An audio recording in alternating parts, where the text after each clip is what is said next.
Okay. I asked a whole bunch of people what they want me and my boys to talk about, and I got a lot of feedback, and the number one topic was, why do men cheat? That's kind of a hard question coming from them, but since I'm just going to be real with it, I'm just going to say not all men cheat. A lot of men cheat due to the fact that they've been hurt before by love. Exactly. And I mean, it goes either way. I mean, that's why cheating even comes up in the first place, because you think you're going to be with your first girlfriend or boyfriend forever, and emotions and feelings get involved, and they start liking somebody else, and that leads to just a whole bunch of disarray and a whole bunch of confusion. But then you start to lose trust in relationships, and if this keeps happening all the time, then eventually you're just going to want to cheat regardless. Just because there's no trust. You don't trust anybody, so you don't trust that anybody's going to be faithful. When in all, we've all started out faithful. Nobody's just flat out a cheater. It just happens that way. I think it comes to the point of if you're able to forgive fully, I think that's the reason why the Lord said forgive, because if you don't forgive, then you're going to go on in relationships with that girl and be able to trust 100% as you used to. And since you can't trust 100% as you used to, you're never going to go into a relationship 100%. Therefore, as soon as you get in a relationship, you're already going to think the other half is cheating to begin with. So, since your own negative of your own thoughts and your own past is in your head, it's going to pretty much corrupt. It's going to corrupt your outlook on any relationship. I would say, I think everyone cheats. It's just, I don't think everyone cheats because, not everyone cheats, let me take that back. Some people cheat because they hurt. Some people ain't learned to forgive. Some just cheat because they got hurt so much they just stop, they don't know what trust is or what love is, so they do what they do. And that's just basically my thoughts on it. And another thing is, no one wants to cheat to hurt the other person. It's just, like I said, it goes back to trust and belief in your partner. And if your partner's doing some shady business and you catch on to it, you're going to automatically think they're cheating.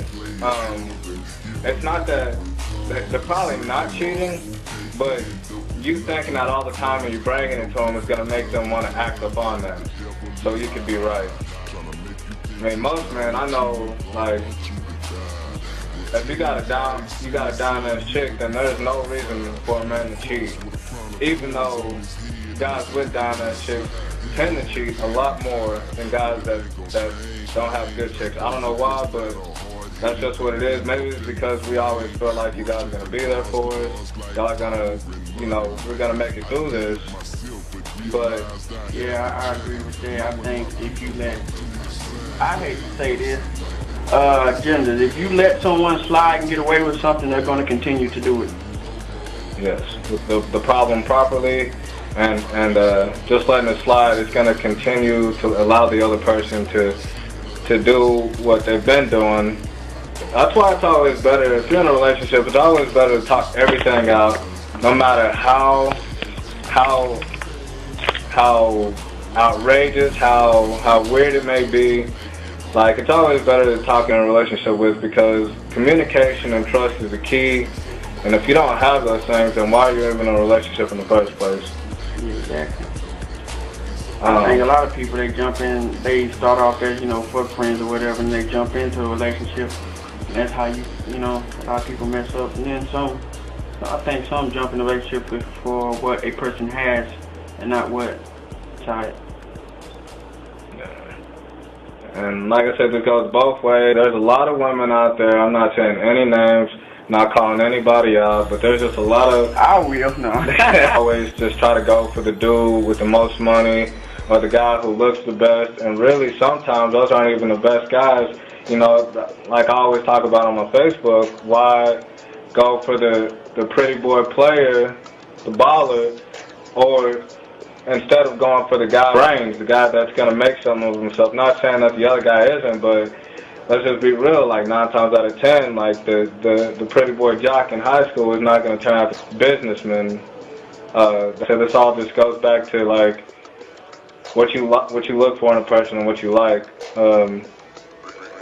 Like there's just a lot of important factors that you want to look for in your partner, and I don't think that looks should be one of them, because sometimes, most of the time, all the people who might not be that pretty always get looked over. It seems like most people want to go for the pretty asshole instead of the smart, quiet girl that's not as pretty as the other people. Me personally, that I handle herself when I'm not around. I mean, that's just what I look for.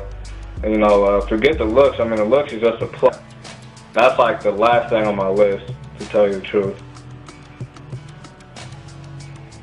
Yeah, I said everything I had to say.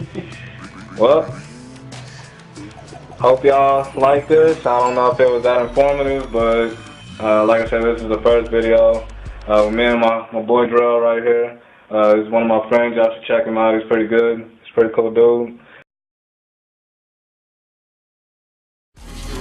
Just to make it home, what about you?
Corporate.